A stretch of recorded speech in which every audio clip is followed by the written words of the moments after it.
Hi, this is Remembering the Past, the show where we talk about people who died recently who've had a profound effect on our history, our society, or our culture.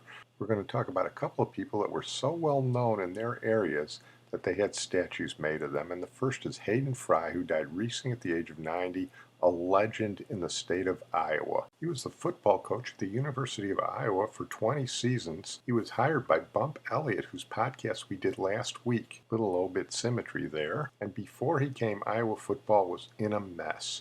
It had had 17 straight non-winning seasons. Within 3 years, they were the Big Ten co-champions and in the Rose Bowl. He was a pretty colorful guy. He was a hardscrabble West Texas Depression kid.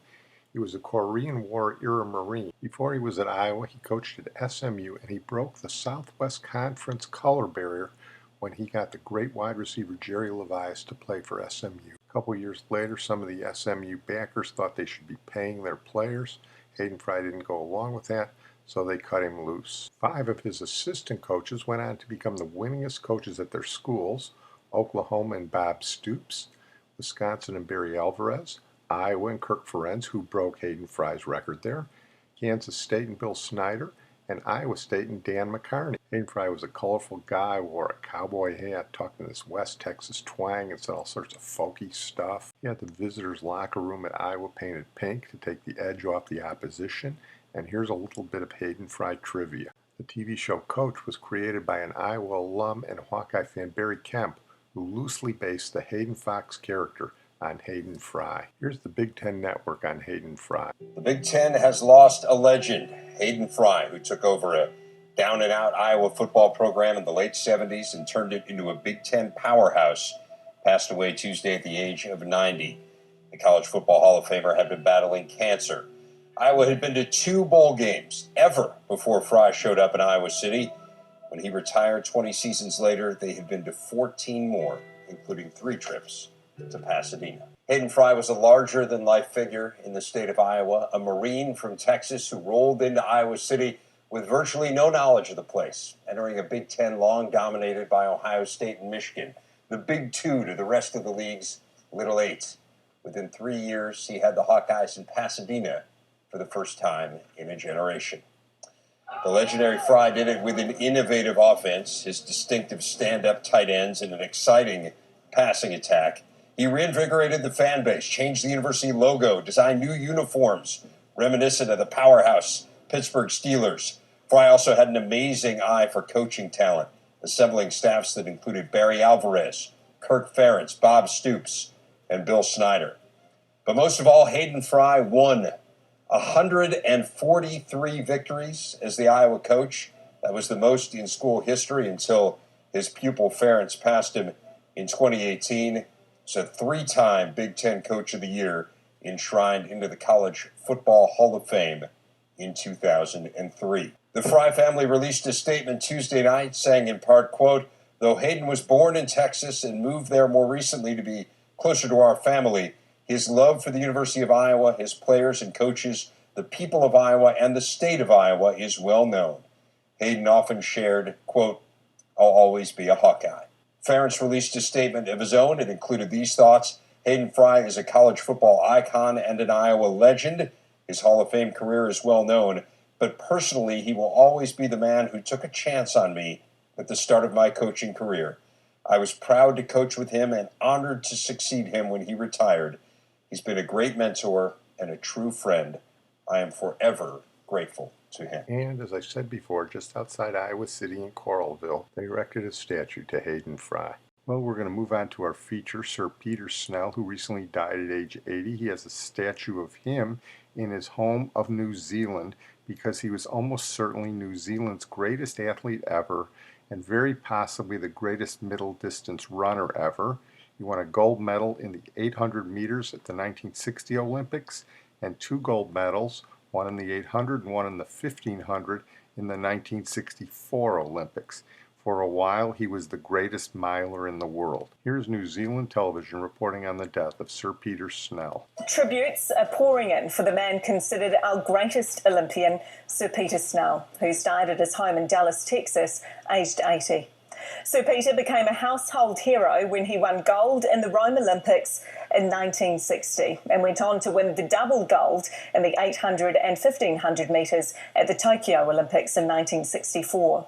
Sir Murray Halberg, who also won gold at the Rome Games, told us today he feels terribly sad, saying at times we were great rivals, and I'll forever remember sharing that day in Rome. Fellow middle distance runner Sir John Walker also offered his praise, saying not only was he our greatest Olympian ever, he was a humble, charitable and gracious man. New Zealand lost an icon today. Donning the black singlet in 1960, there were few expectations of the young Peter Snell. And Snell goes through. Power carries him to the lead. The unassuming 21-year-old taking gold at the Rome Olympics. It was a very heady experience for me because I was in the final, and if I was last, I was a success. He was described by one American critic as a Sherman tank in overdrive. In a first since 1920, he won back-to-back gold medals in Tokyo in 1964, proving famed coach Arthur Lydiard's method of stamina over speed could dominate. Peter was not interested in running and generally had been beaten to the tape in school meetings. Barry McGee trained alongside the running great. Losing Peter is like losing a part of our family, of what's called Arthur's Boys. Peter Snell spoke of his coach as he was awarded New Zealand's Athlete of the Century. Arthur was the first person that ever said to me, Peter, I think you could be great. And he was. Peter Snell broke 7 world records. And he's still got enough energy to wave to the crowd. Bronze medalist Rod Dixon idolised him. They spoke just 10 days ago. Quite devastating, and of course when we look back on the career of Peter Snell, it's just phenomenal. He's our greatest legend in track and field, Olympian of all time, for me. An Olympic great, cast in bronze. Stride looks good. These big calves.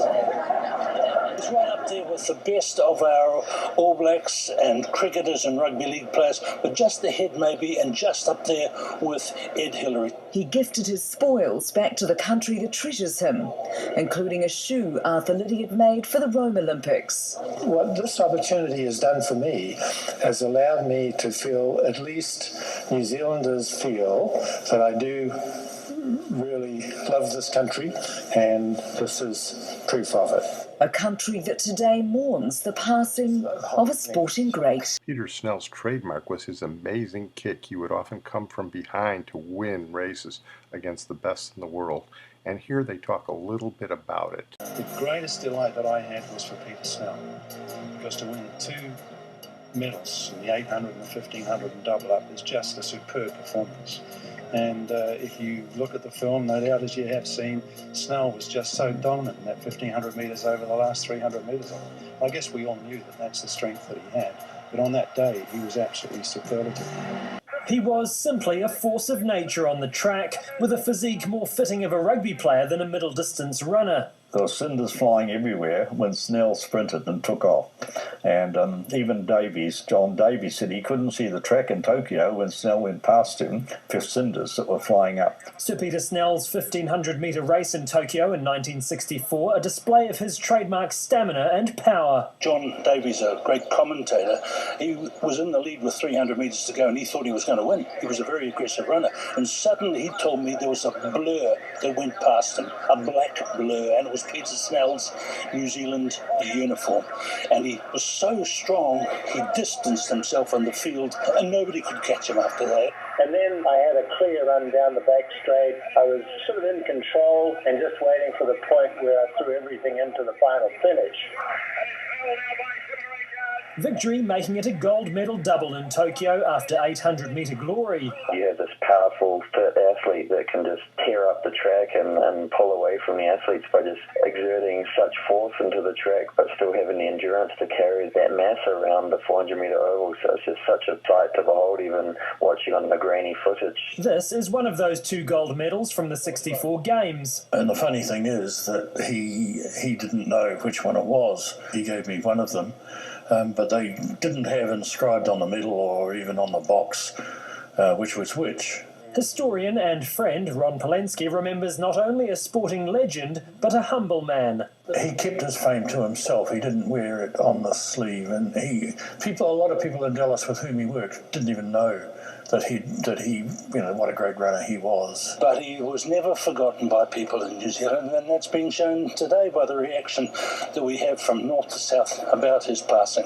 Snell's dominance on the track, beginning with gold at the Rome Olympics in 1960, with 2 golds at the Commonwealth Games in 62 and a world record in the mile in Whanganui. He was an inspiration, and he was the guiding light for all of us, and we hopefully can pass that on to the next generation and let them know the baton that they are going to be passed comes from people like Peter Snell and Jack Lovelock back in 1936, some of the legends of our running. A running superstar as iconic as the black singlet he ran in, who paved the way for generations of New Zealand runners to follow. Well, we're going to close tonight with Danny Aiello, who died recently at the age of 86. Very good actor. He came to acting relatively late at age 37, but he made his name in a number of roles, most notably in his Academy Award-nominated role as Sal the pizzeria owner in Spike Lee's Do the Right Thing. Here's CBS on Danny Aiello. Danny Aiello made a career of playing tough guys, from a killer cop in Fort Apache, the Bronx, I can't even hear myself speak, to a pizzeria owner in Spike Lee's Do the Right Thing, for which he received an Oscar nomination. Will you marry me? But it was his portrayal of a clueless fiancé in Moonstruck that gave him his big break. Growing up without his father, Aiello started working as a shoe shine boy at New York City's Grand Central Terminal when he was 9. I used to pop it like music was like jazz. Pop, pop, pop. After serving in the Army, Aiello worked several different jobs, from bus station baggage handler and PA announcer, Geneva, Canandaigua, Pittston, Towanda, to union president, to comedy club bouncer. He broke into acting when he was 37. After several years on Broadway, his first big movie was Bang the Drum Slowly with Robert De Niro. Dozens of characters followed, from Lee Harvey Oswald's assassin Jack Ruby to a gangster in Once Upon a Time in America. Aiello also appeared in music videos singing Bésame, bésame mucho, and acting in Madonna's Papa Don't Preach. The reason I did the video, played her father, was because my daughter loved her. I didn't know who the hell she was. Despite his wide range of roles, Aiello confessed in his memoir and told CBS Sunday Morning he never really knew himself. When I'm playing a character, I know exactly what I'm going to say, who I am, where I came from. Well, here's Danny Aiello as Sal the pizzeria owner in Do the Right Thing, with another great Italian actor in the scene, John Turturro. I've been here 25 years. Where am I going? Why you got so much anger in you? Why are they? My friends, they laugh at me. They laugh right and tell me, God, put a best go feed the boys. Do your friends put money in your pocket, Pino? Food on your table? They pay your rent, the roof over your head? Huh? They're not your friends. If they were your friends, they wouldn't laugh at you. But what can I say? I don't want to be here. They don't want us here. We should stay in our own neighborhood. I never had no trouble with these people. I sat in this window, I watched these little kids get old. And I seen the old people get older. Yeah, sure, some of them don't like us, but most of them do. For Christ's sake, Pino, they grew up on my food. On my food. And I'm very proud of that. Well, you may think it's funny, but I'm very proud of that. But what I'm trying to say, son, is Sal's famous pizzeria is here to stay. I'm sorry. I'm your father, and I love you. I'm sorry, but that's the way it is. Well, I'm going to close on that note. I want to thank my producer and IT genius, Sid Tepps. As a final tribute to Danny Aiello, we're going to borrow a song from the movie he made his debut in 1973, Bang the Drum Slowly. And one of the key themes in that movie is from the song The Streets of Laredo. So to honor Danny Aiello, we're going to play the best version of Streets of Laredo from my man Marty Robbins. Oh, beat the drum slowly and play the fife lowly.